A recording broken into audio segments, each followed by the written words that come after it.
imagine eating chicken nuggets on a water slide? I would not advise you to do that. Soggy chicken nuggets. He needs to try the new. He want to be swim, sir. He's got to try the new.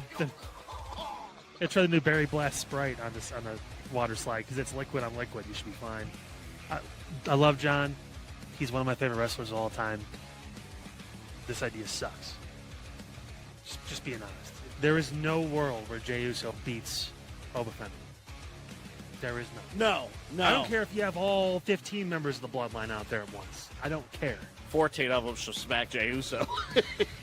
Yeah, one's spiking his own brother, and they're going to have that thing because now we're going to get Solo and Roman at SummerSlam. Can't wait for that. That's going to be a nightmare.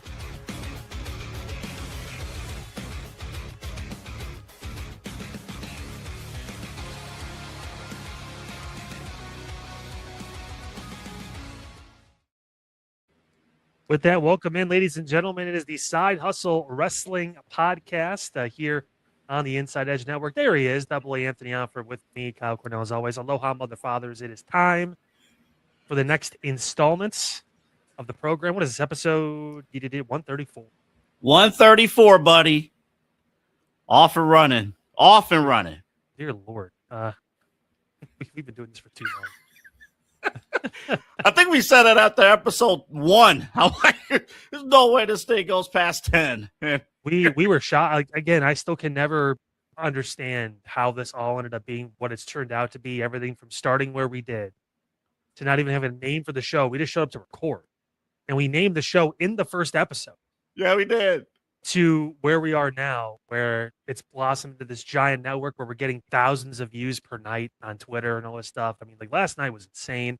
Wednesday night, I know Thursday probably great block again. This airs for you guys Friday morning. But yeah, Wednesday night was nuts. I know I left. We had over 500 plus live viewers just on X alone, which is crazy.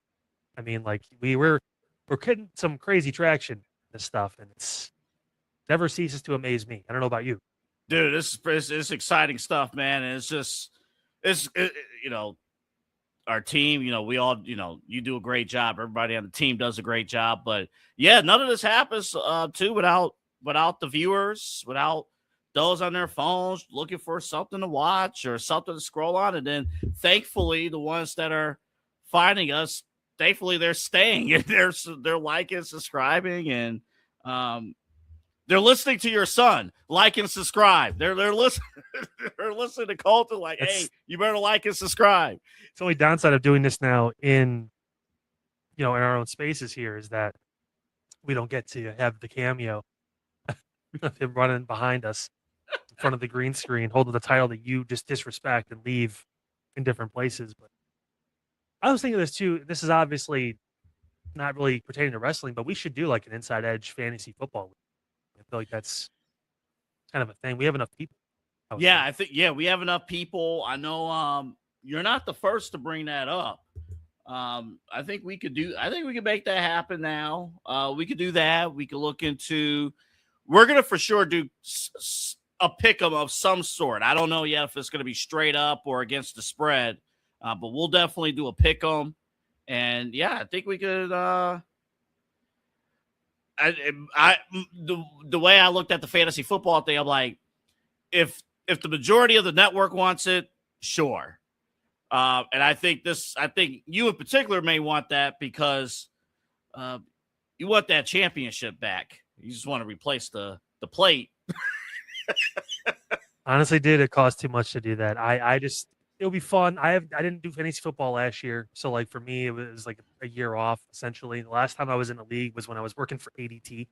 So, so it's been a minute, and I think I finished second in that league. So like I enjoy doing it. It's fun. It gives me a reason to actually want to pay attention to football during the season. Yeah, and it's honestly, fantasy football in a healthy way. I don't know if gambling falls into this, but fantasy football is a healthy way to keep up with the rest of the league because you have to be invested in a random Arizona-Jacksonville game. And it could bring some excitement to Sundays when we're at Brothers Lounge. Of course, presenting sponsor here at the Inside Edge Network, as well as the Side Hustle Wrestling Podcast, all the shows under the umbrella that we have, where we're going to be doing a lot of our live coverage this football season for the Browns. An opportunity to add a little bit of fire in that coverage when we're all hanging out together at Brothers Lounge, doing pre post game stuff during the game breakdown, whatever. We haven't really ironed out the full schedule yet of what that's going to look like, but whatever it does, we should add a wrinkle into that and have a fantasy league. Oh, we're excited. The schedule's like this close to being released, but so it's that much taller than you. Screw you. You're just a widow guy. It's this close. Yeah, listen, okay? It's this close, okay? Listen, I saw your video on TikTok of you pulling some ropes, and it got me motivated, okay? Dude. I don't know what – I think I had extra coffee that day. You felt like what I'm going to do today? I'm going to record me doing a 10-second rope pull. I'm gonna flying these ropes. Honestly, Kyle, I don't really like filming myself at the gym because now there's an expectation like, oh, you got to do it every day, which I don't. But a rare opportunity at Planet Fitness. I have my own corner. Nobody else is there. Nobody else can judge me. You're not supposed to judge anyways, Planet Fitness, even though they don't have that slogan anymore. And boom, there's an opportunity. You can tell I'm not a regular either at taping because I was like, it was out of frame. Yeah, but you also like walked up, and most people will cut out when the workout's done, but you had the whole thing walking up to your. Oh, I did that on purpose. I'm not going, Kyle. I'm not going to hold you. I did that on purpose. I wanted to actually show, like, yeah. I just wanted to show off. Hey, those shoulders! I tell you what, man, getting some bolder shoulders now. I see it. I respect it. Hold up. Chest is looking tighter. Put my little meme up. Look at the difference. Look at the difference. Yeah, man. I'm not going to ask you to pull your stomach out right now. But Please don't. Please don't. I'm not that advanced. See, this is why I tan now when I go to the gym because I've started up again at the beginning of this week and because fat looks better tan. I don't know if that applies to different skin tones or whatever it is, but for me, I know that if I get tanner, usually I feel like I look a little better.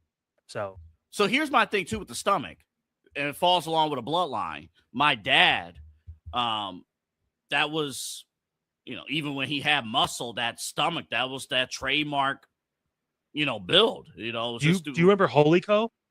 Yeah. One of our teachers from the broadcasting school, where apparently everyone is gone now at this point, but he, former military, whatever it was, and he had a little gut on him. But if you touched his gut, it was like he had a boulder in there. It was I was almost concerned for his safety. Well, it's crazy just with that gut because it's like, well, you got to honestly, and you know this more than I do. The hardest part of the fitness journey is not just going to the gym. It's this room right there. Yeah. Yeah. Listen, this week, only water.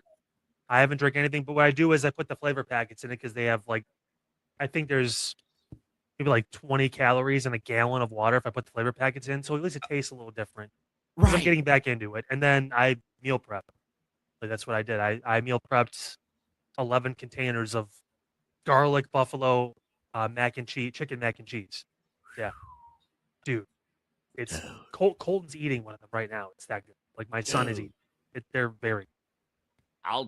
I'll take it. If I was not, I have chicken I'm going to fire up after my workout today. Crock pot, man. Just throw a bunch of stuff in there. That's all relatively healthy. And you make some, I got the meal prep containers for $20 off of Amazon, and it was a great investment. Well, as long as you're not boxing up hot dogs for the next 2 months, like Eli and I talked about on Midnight Run, you're in good shape. Yeah. And stuffing cooked hot dogs with cheese sauce. One of the worst things I've ever seen. There's a time and a place where if it's hot, that would actually taste pretty good. But speaking of hot and what's going on now on Raw, these guys are starting to get back to it a little bit. What? I'm sorry, I'm looking at Solo. Oh, my goodness. It bears the question, is Peak Bloodline back? I'll tell you what, I watched Raw this past week. It was a really good show. I didn't find very many holes in it. And this feels like 2022 again. Feels like there's the drama. Now we're back. We're talking about innings again, right? Where maybe we're in the bottom of the second inning at this point with this new version of the bloodline. The drama now with Jacob being jealous because Jay, being the asshole that he's been lately, is just overzealous, psychopathic, like, crazy dude, whatever you want to call him. Like he's getting all hyped up now, and obviously Jimmy's Jimmy. He's just there. Yeah. Uh, He's just happy. He's just happy to be in attendance. I'm proud of right. him. But like now with the solo wrinkle and all this, and then again, you guys heard it in the intro. He's not going to fight Roman at SummerSlam, but him or LA Knight will probably get the title match at Money in the Bank. I would like to imagine. So, I mean, does it feel kind of like it did? Because Roman, showing more of the heelish side of his character in this interaction with Solo too. Yes. And I was kind of embarrassed watching, not because it was bad, it was great. I was embarrassed because I'm like, I sat here for months, like, man, I'm sick of the bloodline. I'm sick of the bloodline. And I'm watching Solo turn to Roman Reigns. I'm like, I hate that I like this. They got me again. They got me again. What makes it work though, Kyle, is what made the last peak run of the bloodline work. Character development. Like every character, even Jimmy to a point, every character has their own goals, their own mission statement. And credit WWE and the writing team. They've done they did their homework. They laid the groundwork for all these characters to like really, really stand out. Like if they would have pulled this angle back in like June, or May, wouldn't have made much sense. Solo had not earned that goodwill yet, but Solo had to kind of work through it. We even talked on this show last week, like Solo, that great pew pew promo, as great as it was, if you listen to the in-arena crowd, not all of them believed that Solo was this massive babyface. So he started to turn, to the good side across all the fans in these last few weeks. And now with that turn, he's way over. And there's more to talk about with Jacob 5'2", but so I can't believe I'm saying this.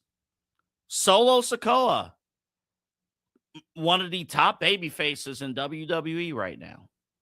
That's what the old adage of like you make a guy heel, so eventually you can turn him babyface, right? I mean, obviously some guys are career heels, you can't really change that too much. Maybe they get cool, but they're in that role. Like Miz had a couple runs where he was a babyface because it just got so too much where he had to kind of flip over. But for the most part, he's been a heel. A lot of these guys, Roddy Piper, some of those guys too, whatever, they just always had that run. MJF probably always gonna probably truly be a heel, that kind of thing. Just how it just fits him too perfect. But Solo, I mean, he was the badass in NXT. I mean, that's he wasn't really a heel, but he wasn't really a face. He kind of just hung out, just beat people up, cut decent promos. Now you're getting it. You're seeing the personality. We talked about this a couple times here in recent weeks where they're letting him go a little, and he's showing he belongs, in the deep end with some of these other guys. And again, I don't know who you get the title match to at Money in the Bank. I mean, do you give it to LA Knight or do you give it to Solo at this point? Or, well, and then you got the roll bump too of Penta. Well, Penta will happen, and Penta will get Mexico City, and it'll be a good match, but he'll get beat. So that's why they're not going to promote it yet, obviously, because they have to get to that match first. But I mean, we know what's going to happen.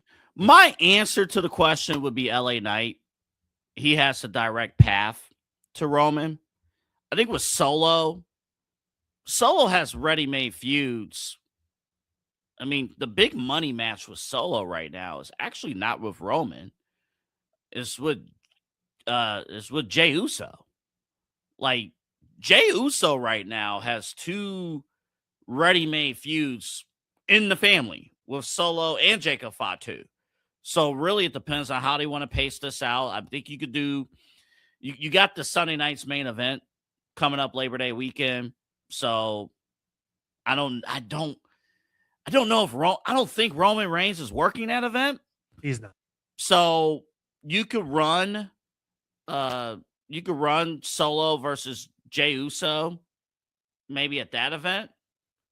And then we'll see kind of where the story goes for Money in the Bank. But either option wouldn't be too bad. My only concern with LA Knight, can he sustain being hot with a Roman Reigns feud all the way to mid-October? That's my only concern. Like, what more can LA Knight do en route to fighting Roman Reigns for the world title at Money in the Bank in October? And I've kind of laid this out before. Not much. I mean, he's as over as he's ever going to be over when he's over. And this is the peak of what it is. Like he hasn't got any bigger than he was before. Like 20, what was it, 22, I think it was, maybe somewhere in that I think point, 22 or 23. Probably 23, yeah. When people were like, no, he needs to win a championship like now. Like he's too damn over. And he's kind of getting close to that peak again where it's like, okay, he's not going to get much more over than he is. So the only thing missing for him now is having that world title run at some point. I just don't know. Obviously, he's not going to beat Roman. So I mean, it's. I don't like putting Roman against people in most situations where you know what the end result is. Mm-hmm. So I didn't want Roman in Solo because we know how that's going to go. Unless Solo just blows up even more, he becomes the top babyface in the company. Then who knows? Then we can. I was just thinking about that before we came on the air, Kyle. I'm like, is there a world where you could pull the trigger on Solo beating Roman? The problem is they're the biggest face in the company's open. So I mean, like this point, so he's being positioned as such in waiting. He's going to deal with Braun Breaker. They're going to probably do a little 3-match series or whatever it is, and then he'll eventually move on to Roman. But I don't mind the Mexico City match with Roman just because, again, it's a one-off thing. It's in Mexico City. You want to have a luchador there. I get it. It makes a lot of sense. Penta finally gets a world title match, which is good for him. And he can go back to being a tag team or he can go wherever he's going to go. But maybe he moves to SmackDown after that, after a little time off. I think this actually does balloon and work its way up to a LA Knight Roman match at Money in the Bank. Okay. And I think that's when Solo turns on LA Knight and rejoins the Blood. Oh, I hope not. I hope not. We've got a lot of time to get there. But if this is the old version of Roman, who's able to manipulate, who's able to coerce people over time to fall in line, like he did with Jay. Remember when he first brought Jay in? Mm-hmm. They fought. That was his first title match. It was against Jay. Like it took time. It was like 2 months or 3 months before Jay finally decided to fall in line with that. With Solo this time, and maybe he views it the same kind of way. Hey, it's a guy who is getting over. People like him. He's starting to get some attention by himself. Okay, like let me work on you for a little bit. Like so. And I think what's interesting about that too. So when Jacob joined the Bloodline, they've kind of made this clear. Jacob answers to Roman Reigns. We'll see how that goes in the future. But Jacob answers to Roman Reigns. He doesn't answer to the captains. He doesn't answer to the twins. He reports directly to Roman. We have a ways to go, but is there a path where Solo reports to Roman and not the twins? I see that's where I'm a little confused, but I'm not complaining confused. I'm in a let's see how the story plays out confused because the Jacob Fatu portion of this, I'm like, oh, okay, what are they doing here? What are they're kind of cooking something. You could immediately tell Kyle, like, these fools, the twins, they're your captains. And maybe Jacob is now seeing, like, Roman, to your point, for forever now, Roman has not changed. Why am I reporting to Roman Reigns where I could have just destroyed LA Knight myself? I think we're eventually going to get to the point where Jacob is running the bloodline because Roman's not going to do this forever. Mm-hmm. maybe after WrestleMania next year, he's going to get super part-time again. It's where you see Zilla. It's where you see Solo. Like, could you imagine those three as the new bloodline in WWE? I mean, those three are just ridiculous together. I couldn't even. Well, and then at that point, the twins don't fit in No, the new no. bloodline. Well, shocker, the twins are out doing their own thing. Jimmy is not. Jimmy's in catering, and Jay's cosplaying as a main event. Like, there you go.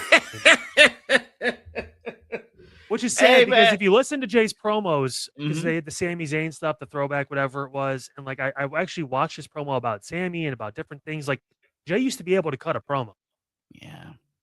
And then he started the eating stuff. He was good at it too, man. Because he had emotion, there was a lot of stuff in there, but he was able to get out what he needed to say. Like, now it just feels like he's breathing heavy in between every single line because he has to eat down. And then now, even when he's not eating, all black wearing Jey Uso down to the ring, he's like, so you lost it a little bit because he hasn't been doing that. Like, I'm hoping that this kind of reinvigorates him to be able to cut a decent promo again and learn a new move. Please. That is not already in the family. Do something different to make yourself stand out. Unless they're actively telling you not to, which is a shame. Do it. And one other thing, too, before we move on. If you're going to do a spear, do it correctly. Please. Or don't do it. Don't use it. It's not. There are certain things, if we're in the ring, there are certain move sets that are believable that you could do that I couldn't do. It's not believable for anybody my size to spear somebody who's like 6'5" and they come down. It's more likely if I speared someone that's bigger than a cruiserweight, I'm gonna probably pop my shoulder. Like, I don't think it's in the best interest of Jey Uso to incorporate a spear into his moveset anymore. It just doesn't make sense. Well, he's not small. I mean, was he like 6'2" or something like that? So he's tall enough, but I mean, it's not like he's like 5'6" out there spearing Big Show. Like, I mean, he's still a decent enough size. Like, if he was trying to spear someone like Braun Strowman or whatever it was, I'd be like, whoa. Like, or Bronson Reed now. Good Lord, that dude lost a bunch of weight. He started getting hurt. I tell you, man, with the feet and the ankle stuff and the knees and all that. He's like, I'm fucking tired of this shit. They could debut. They could as a new guy. We don't even know. They give him a new name. But give him a mask. Could. The first time they put someone who's not Mexican under a mask and see if it works out. Run that story for 6 months. Speaking of working out, I mean, I kind of put this as a topic because I was trying to find something else to kind of bring into this. But it feels like both these shows, for the most part, have been doing pretty well. But is there something they could do to get to that next level? I think Raw is working on that. The mid-card scene's really good right now. Everything from the women's IC title stuff. Not necessarily Raquel defending the championship, but the people going after her. Lyra's new character, Soul, still having good matches. Really kind of finding her footing, no pun intended there, on her situation, her run. It feels like, the Intercontinental Championship with Chad Gable, an amazing match with Rey Mysterio on Monday. It feels like most of the card, even Oba and Braun, like, in the main event scene light, so to speak. We're getting a lot of these really good feuds and moments, and we're moving forward on Raw. SmackDown, we don't, obviously you listen, I don't listen or watch. Sirius XM, baby. But it does the job. I will give them credit. It does at least with the promos. It's a little tough to follow the matches, but it does the job. Keep it up with the stories. It feels like SmackDown's on the right track with Randy Cody, with Punk and Kevin Owens. Title match going to be tonight. Yes. The first of, I'm assuming, many. It's not going to be just a one-off in Toronto or wherever. Yep, tonight in Toronto. And I'm curious to see. I know our Cleveland audience is curious to see how that carries over to SmackDown next Friday here locally in Cleveland. Double taping next Friday, by the way, too. I can't think of two. I mean, other than maybe the mid-card situation on SmackDown getting a little better. I was just going to say that. I think to answer the SmackDown part of that question, the main event scene is loaded right now, even to the point where they might move one of those guys over to Raw just to kind of help things out. just a little bit. But I think the main event scene is a little bit, or not main event, the mid card scene is a little light right now on the SmackDown side. I mean, you do have, Trick Williams and, Baron Corbin. They're kind of doing their thing. And Carmelo Hayes, he lost. And now they're going back to Baron Corbin and Trick Williams. But you got some guys backstage that they're just not really utilizing too much. We're going to talk about one in particular who no longer works for the company later on in the show. But it seems like with SmackDown, they're always in a tough spot because half the year they're 3 hours, and then this is the part of the year where they're 2 hours. So, like, the mid card suffers just because you just simply you don't know who to utilize and who gets cut, in that sort. And I would say the same with the women's division too. Over on SmackDown with anyone not named Chelsea Green. And Chelsea Green, by the way, one of the promos of the year, her and Nick Aldis this past Friday. Incredible. Chelsea, wait. Wait! It was like such a teen movie or something like that. Right. Babe, no, please, babe, babe, babe, babe, babe, no, babe, babe, babe. As the GM of SmackDown, I'm making the right call. Anybody think that Gunther, when he came out, was going to just powerbomb Chelsea through the table and be like, I'm tired of this shit? I'm listening to it, and I heard his music, and I did the Triple H meme with the Judgment Day when the music like, oh no, no. Right call, by the way, though, of Matt Cardona basically getting squashed. That's the right call. It was actually kind of funny listening to that play out. Not quite his time yet. Not quite his time. Not quite the time or ever, but it's okay. But no, SmackDown, their main event scene is going to carry them, but mid-card needs a little work. I think on Monday nights, honestly, Kyle, I think whatever show the Bloodline's on is always going to be chasing. It always flows with the quality of the Bloodline. If you recall, even during the peak days of the Bloodline when they were on SmackDown, the rest of the show, it felt like a different show, than the rest of the Bloodline. But I think, Raw's had a few solid episodes lately. They just gotta keep it going. I think though, I think it's fine.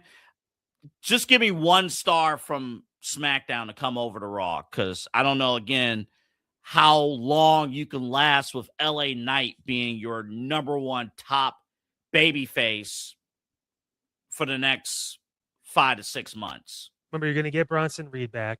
And then also, I think at this point, maybe you flip Drew McIntyre to Raw. Honestly.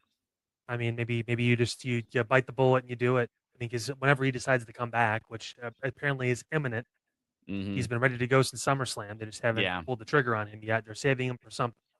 But it feels like you're going to get the Punk KO thing for a little bit. Feels like Randy and Cody are going to be in a thing for a little bit beyond just Sunday night's main event. I mean, hey, why not throw the Scottish man over on the Raw side and see how that pans out? I don't know. Let me ask you this about Drew McIntyre. Would you run him as a face or a heel on Raw? I think he's going to get booed because he's going to want to crush the Bloodline again. Because for whatever reason, people keep cheering Roman, even though eventually now he's starting to show more. I think in that promo with Solo, finally face-to-face, I think they kind of turned on Roman a little bit.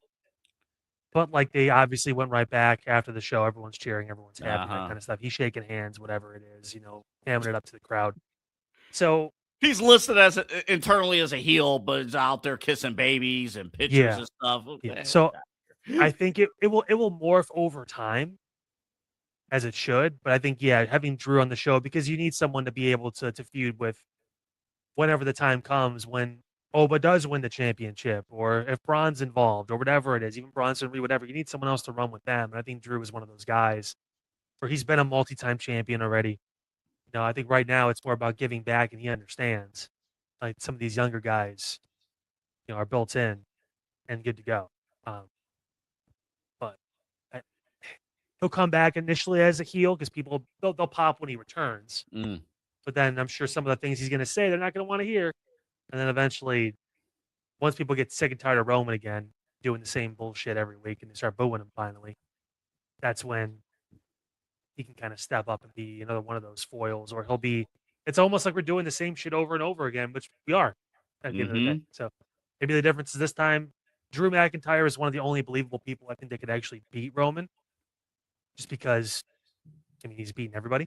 So I Right. mean, like there is avenue there to at least be entertaining enough where I think there's a chance, especially if Roman's on this whole mantra again of doing everything on his own. Like I mean, Yeah. How's that going, by the way? Roman doing everything on his own. he's He's still his own champion. man. He's still champion. So Yeah. don't worry, it's only a matter of time. By time it will be WrestleMania next year. Exactly. All right, we're going to take a super long break. I'm going to play both back-to-back ad spots here for us to give us a breather. When we come back, we'll get into some quick hits. We'll have This Week in Wrestling History, and I was told we got to be out and out. So we're going to make this nice and tight, like a virgin on prom night. So make sure you guys hang tight right here on the Side Hustle Wrestling. I wish that's how my prom night went, but it did not go that way. My prom didn't. So we'll get in a bunch of stuff coming up next here on the Side Hustle Wrestling Podcast. Stay with us. Looking for an iconic Cleveland music venue that features premier entertainment, spirits, and food?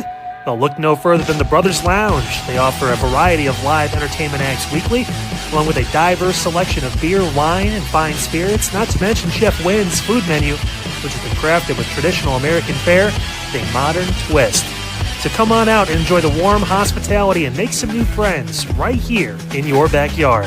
For more information, head over to brotherslounge.com and check them out for yourself at 11609 Detroit Road. That's right near the border of Cleveland and Lakewood. The Brothers Lounge, proud sponsor of the Inside Edge Network, Cleveland's digital leader. Key On Sports is the leader in Ohio high school athletic coverage in written, print, and video streaming. From the latest news and results and written content to the high school football game of the week every Friday, Key On Sports has you covered. The vision of 15-time published author Vince McKee has become the most trusted site in Ohio high school athletic news. From podcasts to player profiles, Key On Sports is your one-stop for all of it. Visit them today at keyonsports.com or on YouTube at Key On Sports. Check out their socials on Twitter and Facebook as well. Please support the new Inside Edge Network by liking, subscribing, and following us on your favorite social media platforms. That's at Inside Edge Net across Facebook, TikTok, YouTube, X, and IG. And don't forget to download our new app over on Roku. And as always, thank you for supporting your favorite shows on the Inside Edge Network, Cleveland's digital leader for news, talk, sports, entertainment, and mental health.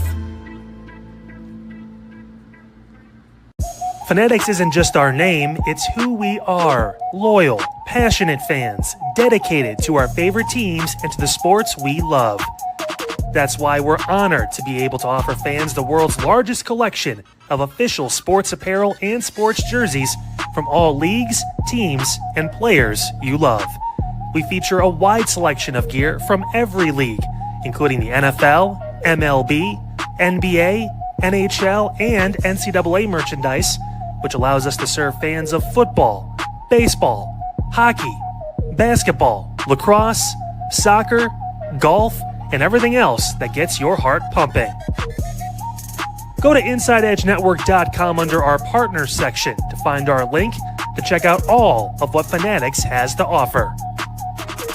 Fanatics, a proud sponsor of the Inside Edge Network, Cleveland's digital leader. Clean energy, bold flavors, no jitters. See why people won't shut up about Dubby. Whether you're starting your workday or getting ready to exercise, Dubby Energy helps you lock in and focus. Over 15 different flavors to choose from. Order Dubby Energy right now and find out more information by checking out our partners page on InsideEdgeNetwork.com. Also, use that promo code InsideEdge10 to receive 10% off your order. W Energy, your energy-focused sponsor of the Inside Edge Network, Cleveland's digital leader. Discover our collection of handcrafted candles made with clean, minimal ingredients. Every product thoughtfully created in small batches free from harmful toxins for mindful everyday indulgence. Hand-poured in coconut soy wax with natural wood wicks, they offer long-lasting burn and rich fragrance. Find out more about Alley Rose Fragrances by checking out their link on our partners page at InsideEdgeNetwork.com. And if you're a first-time customer, use the promo code InsideEdge20 to receive 20% off your order. AlleyRoseFragrances.com, a proud sponsor of the Inside Edge Network, Cleveland's digital leader. Dine, drink, and dance at the premier spot in town. It's time to check out all of what our friends over at the Brothers Lounge have to offer. Everything from weekly live entertainment, a wide variety of different beers, wines, and spirits, and an expertly crafted American fare menu with a twist courtesy of Chef Wynn that'll make your mouth water. So, what are you waiting for? Head over to the Brothers Lounge at 11609 Detroit Road or check out their website, brotherslounge.com, to learn more about what you've been missing out on. Brothers Lounge, proud sponsor of the Inside Edge Network, Cleveland's digital leader. Whether searching for a baseball autograph by your favorite World Series slugger, a signed football by an iconic Hall of Famer, or the jersey of a world-famous soccer star, you've come to the right place. Here at SportsMemorabilia.com, the web's leading source for authentic sports memorabilia, you'll find more than 500,000 authentic products from nearly every professional sports league, team, and players. Not only will you find your next prized sports possession with ease, thanks to superb customer service and tremendous site experience, you'll have satisfaction and peace of mind that every product listed comes complete with a certificate of authenticity and is fully backed by the SportsMemorabilia.com Lifetime Authenticity Guarantee. Check out SportsMemorabilia.com by heading over to the partners page on our website, InsideEdgeNetwork.com. SportsMemorabilia.com, a proud sponsor of the Inside Edge Network, Cleveland's digital leader.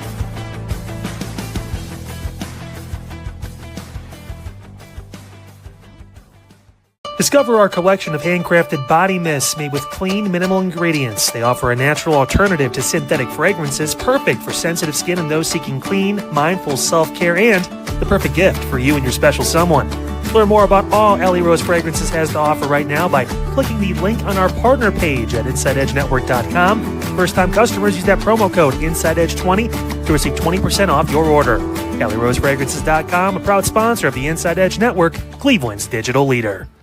Mosser Moments Photography is a husband and wife wedding photography team based in Cleveland, owned and operated by Inside Edge Network's very own Ryan Mosser and his wife Hallie. For the past 10 years, they've captured more than 100 weddings across Northeast Ohio and beyond, always working together as a true two-person team. Their style centers on authentic, emotional storytelling, documenting the real moments between two people in love and creating images that feel natural, comfortable, and true to the couple. Rooted in Northeast Ohio, but inspired by their travels, Ryan and Hallie bring a warm, personal approach to every wedding day. Their work blends experience, consistency, and a genuine passion for helping couples relive their best day through timeless photography. Learn more by checking out Mosser Moments Photography's link on our partners page at the InsideEdgeNetwork.com website. Mosser Moments Photography, a proud sponsor of the Inside Edge Network, Cleveland's digital leader. Find us on InsideEdgeNetwork.com for the latest information on your favorite shows, personalities, and network partners. Plus, we have a merch shop. That's right, we have network polos, t-shirts, champion jackets, hats, and bottles. Rep the network. Every purchase supports independent sports and entertainment media. Thank you for your support from all of us here at the Inside Edge Network, Cleveland's digital leader for news, talk, sports, entertainment, and mental health. Small business owners are superheroes, but nowadays running your business means doing so inside your shop and on social media. That's why you should make Omega Video Marketing your sidekick. With a decade of content creation experience, I create dynamic, informative, and fun videos for your specific social needs that will increase brand awareness, get you more followers, and keep your social pages and websites current and fresh. I offer flexible pricing and turn times and will work with you to understand your brand and your story. All of that comes from the heart. My award-winning expertise is just the cherry on top. So let's get connected. After all, your brand is the alpha and my expertise is the omega. Jeez, oh Pete! Can I please finish what I'm going to say? What the fuck?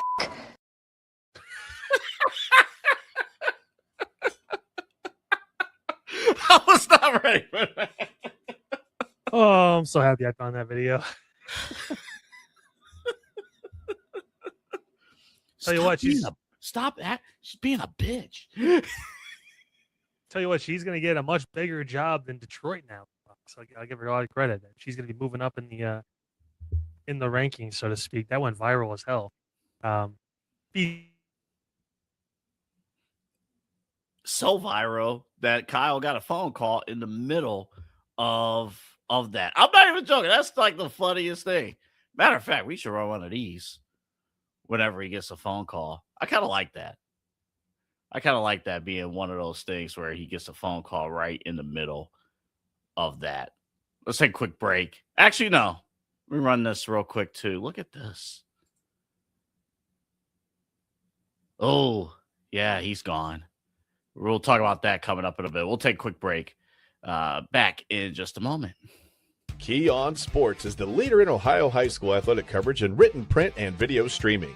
From the latest news and results and written content to the high school football game of the week every Friday, Key On Sports has you covered. The vision of 15-time published author Vince McKee has become the most trusted site in Ohio high school athletic news. From podcasts to player profiles, Key On Sports is your one stop for all of it. Visit them today at keyonsports.com or on YouTube at Key On Sports.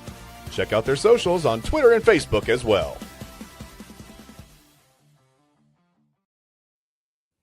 You know, it never fails that I get a damn phone call in the middle of when we're recording this show. You're a busy man. You're in high demand, Kyle. No, it's a 412 area code. I have no idea who they are. So not even I didn't say you were with high demand with people you wanted to be in high demand with, and you're in high demand with scammers. Oh, jeez. Yeah. Well, there you go. Love it. Welcome back, everybody.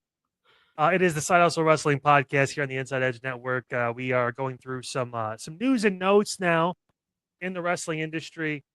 Look at this this special guy. Look at him.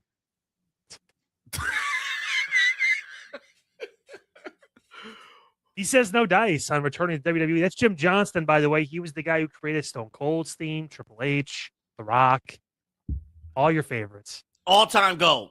All-time GOAT. But he says that Triple H does not consider him an all-time GOAT. That he believes maybe that Triple H thinks that Jim is a Vince guy and that he will not ever make a return because he is not going to be asked. He's willing, but he has not been asked. Considering the and I will give some credit. For the most part, recently, some of the themes have been pretty good. Obviously, Oba's picked up. It's very basic, but it did its job. But we had the Braun Breaker fiasco with his theme going back and forth and sucking a huge bag of dicks. We had, Jordan Grace in that whole situation. She got tongue lashed by Jade Cargill one time, and she was never seen again except for on Instagram posting thirst traps, which you look great, Jordan. It's very hot and cold right now with themes. Like even Zilla's theme is kind of Yeah. I like the beginning, but I don't like the actual music itself. I think they could have done a little more with that. Like Jacob, I give him credit. Jacob Patu's theme, fantastic. Like that was solos. People at first were like, oh, but then they kind of grew on him a little bit because it felt good. He leaned in. I don't know, man. It feels like maybe this would be a good idea to bring him back and get some work in, Yeah, I mean, if it's a Triple H thing, then yeah, it probably is not going to happen because then you probably wonder how much you have to pay him. But my thing, even too, with theme songs and entrance music, like, is it memorable? Like, does it A, fit their character, but B, and more importantly, is it memorable? And off the top of my head, a good chunk of the roster, I cannot recite their music. Like right now, I couldn't do it. Yeah, you have standouts. Yeah, Oba's a standout, and a few Trick Williams and Fatal Influence and Roman, and of course they've struck gold with Jey Uso with that. But yeah, I think what made Jim Johnson an all-time GOAT. Every single, and part of it is the Attitude Era, part of it is just every star was over, but every single character that music fit their character. And there was depth with everything. There was details and everything that he did. And it's not there with today's WWE themes. It's just not. And even when it is there, in some cases, like Braun Breaker, it's stripped away. Yeah, it was strange. It was weird. And like, it doesn't, some songs you just feel like don't fit the person that's walking out to the ring to. Mm-hmm. And they try, but like, it also doesn't feel like there was a lot of input. It feels like, hey, this is what we got here. And it's like, doesn't sound that great. It doesn't sound like that's for them. Like Logan Paul got a really good theme, you know, but like in certain people, I guess maybe it's basis on your star power. Like Chad Gable, they wanted Chad to get over. He's now their mid card champion. Like he got, you could tell they put effort into his music. Like they wanted it to be a thing. Like, you know, like And also too, real quick, Kyle, I think it's also up to the wrestlers to, you know, if you're working hard, you got to go backstage and you got to let, you know, Def Rebel, and you got to let them know what do you want? What is your vision of your character, and how should the music align with that vision? And I think Chad Gable is a great example where, you know, me personally, I would have signed up for the song initially that he has now, but it's catchy. I have to admit, it's catchy. It gets the people going, and it fits the new direction of Chad Gable's character.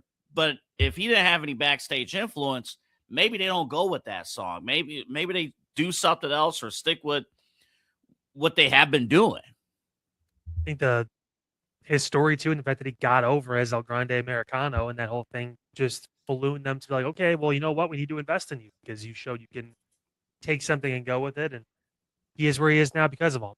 So, I mean, that it's a bonus for there, but yeah, I don't know. I mean, maybe they'll eventually figure some shit out with that. I forget when Def Rebel's contract is up. I thought it was soon. But then again, there's that everlasting word soon. What does that really mean? I have no idea. But 2033 soon. We'll be here before you know it. Well, we don't have to wait till 2033 for All In over on the AEW side. And could you picture this? That's my face Xavier Woods is making when I think about this.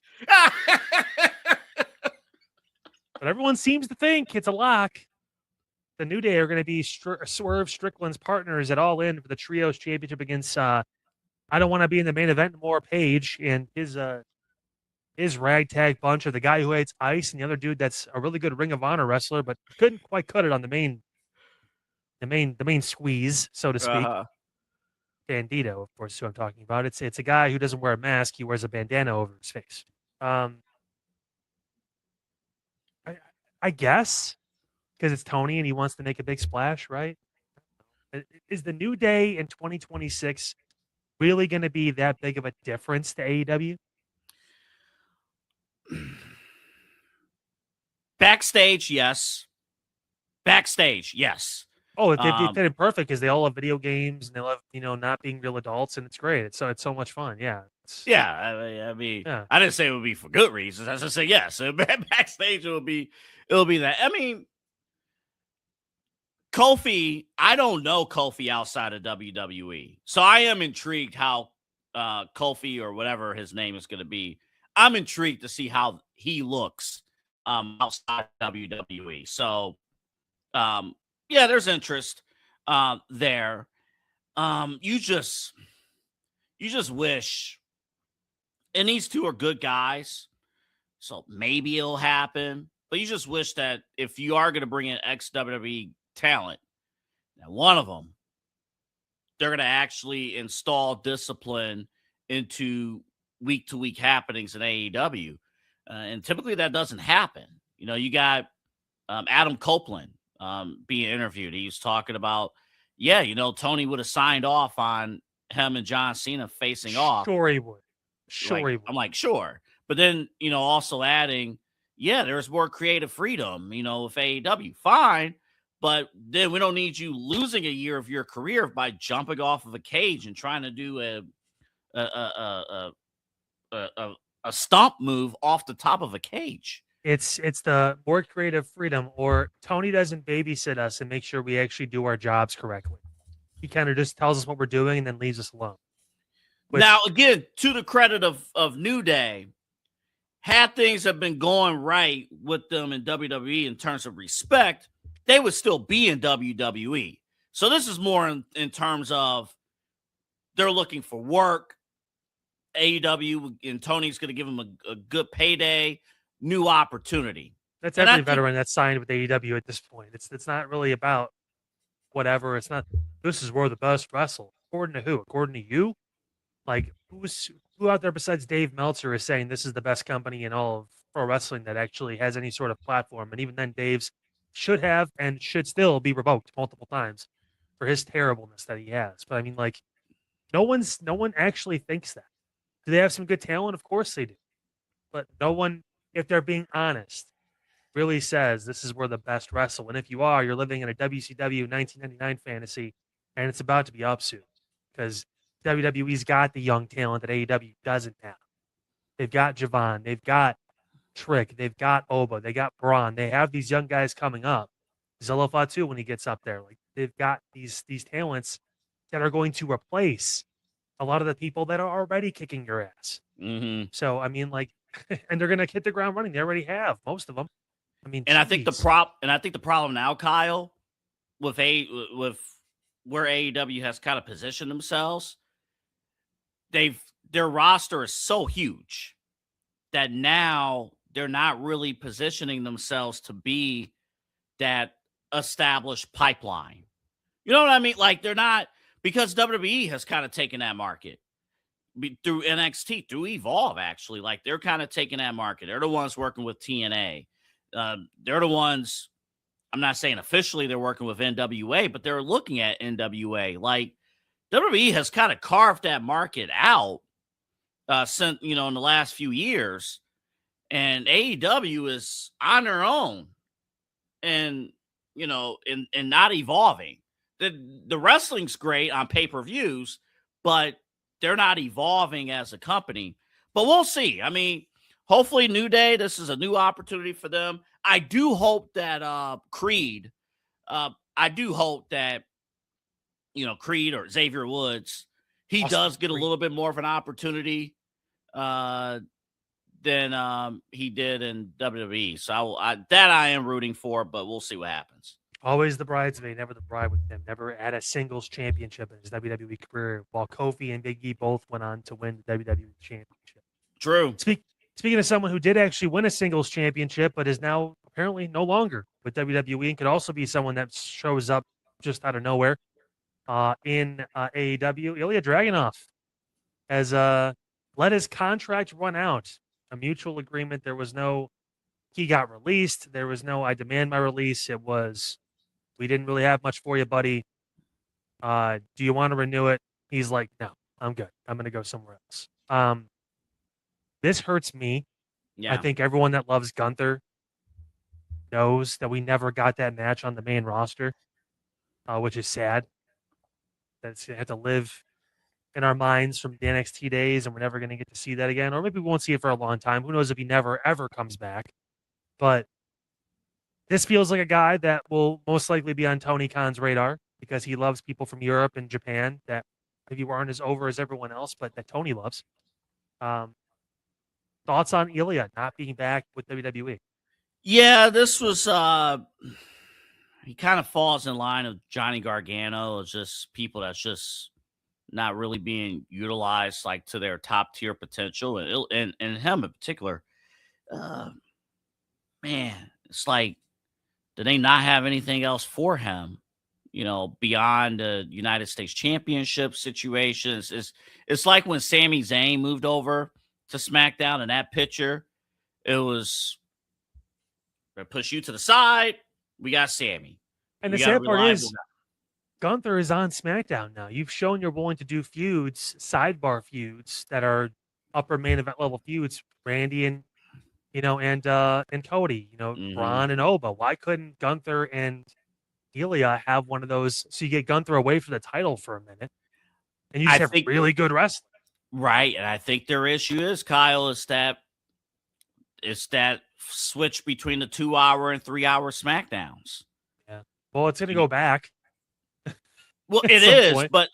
but the 6 months on, 6 months off thing, like it's tough. It's pretty It's dumb. tough. I almost think it would be I don't even know how you would pull this off, and I don't even know if it's a good idea. I almost wonder, like in the 6 months that SmackDown is not 3 hours on USA Network, do you put the extra hour on Peacock? I don't know. I don't know. Like you put the third hour exclusively on Peacock or ESPN on the app or something. I don't know, but he's one of those guys that was damaged, and Gargano in that SmackDown mid card. Because how do you ask a writing team, hey, plan out a 3-hour show week in and week out, and then the other half of the year you only get 2 hours, but it's with the same roster. Yeah, it has to naturally shrink in order to be able to fill the time because you had 60 more minutes of programming at your disposal. Now they don't. So and then my concern, real quick, my only concern, he goes to AEW. Where does he fit? I mean, the wrestling's going to be great, but then, well, they love where's he gonna eliminating fit? people. They love eliminating people from their main event scene. So I mean, obviously, Adam, Page is no longer going to be fighting for the world title. So he's done. So you can slide into that spot. I don't know. Tony will find a way. He's got 150,000 people on the roster, so he just likes to sign. That's what he wants to do. And So he wants to put 3,000 out the titles. graphic. Hey, he wants to put Triple H points. Tony Khan puts out a graphic. That's what they do. That's legitimately what they both end up doing. It always happens. We are almost out of time. Tell you what, see, you let me manage the show, we can make things work. I appreciate it. Thank you. We would have been on the third hour if I was doing this. But it is time to touch on this day in wrestling history, and you brought up a good point. The picture speaks volumes. Oh, the milk. Which I guess was kind of like the beer. The first couple gallons was milk, and then after that it was water. But still, boy, oh boy, look at that. Can you imagine sitting in the front, the first like 2 or 3 rows? For either one, I would have been like, Yes. man, they did not give me a warning that I was going to get soaked today when I went to this indoor show. I already know it's going to be loud. There's going to be fireworks inside. There's going to be all this stuff. Oh, by the way, there's a good chance if you're in the first, I don't know, 5 to 8 rows, you're going to get wet. What? Wet What? with milk. What? Get some vitamin D. What? These nuts. What? What? Bro, this was so great, man. Listen, I know that this was back in 01. This was in the heat of the alliance angle that did not go well. But there were moments, there are highlights from the alliance run where this is pretty funny, and this is right up there. Kurt Angle, you see Stone Cold there. I don't know if he's proud there. Yeah, that's Stone Cold there on the left. Oh yeah, this was back when wasn't that the 2-man power trip, or wasn't that when he was with Vince when he turned heel? This was past this. He had turned heel again. Yeah, as the leader of the alliance. Yeah, and now he's getting just drenched along with a couple of jobbers and a referee. There you go. It's amazing. The whole playoff of Stone Cold's beer thing from a couple years before. There was a couple of different options for this week in pro wrestling history. If it was not Kurt Angle, this was also the week where we got the thumbs down from Evolution and Randy Orton. Yeah, right, because it was after SummerSlam when he beat Chris Benoit. We can't say his name, and he became the youngest world champion of all time, something Javon says he wants to do, and he's got time to do it. But it's amazing. It's amazing because I was watching this real quick on Orton, and they were talking about a lot of the credit with Randy Orton's rise to the main event. We always think of Evolution. We think of that turn. The turn didn't really, the babyface turn with Randy Orton didn't really go too well because he dropped the title to Triple H the next month. And then after I think a month or two, he RKO'd Stacy Keibler in the middle of the ring, and all of a sudden Randy was a heel. So. Yeah, they moved him. Yeah, and he moved over to SmackDown, and he started feuding with The Undertaker. That's when they brought in Bob Orton. Yep. that's when honestly, I know the resume says Randy Orton 2004, but the Randy Orton that we know became Randy Orton in 05 on that run on SmackDown. It's true. It really is. But also as true as we're done here on the Side Hustle Wrestling Podcast, guys. Almost an hour sharp. Appreciate you for tuning in. We'll be back next Friday morning. Until then, Kyle AA. You see us obviously later tonight on the giant, humongous, big block of programming we have for you here on the Inside Edge Network. I had to sneeze for half a second. We're good. We'll catch you guys later. Have a good rest of your Friday.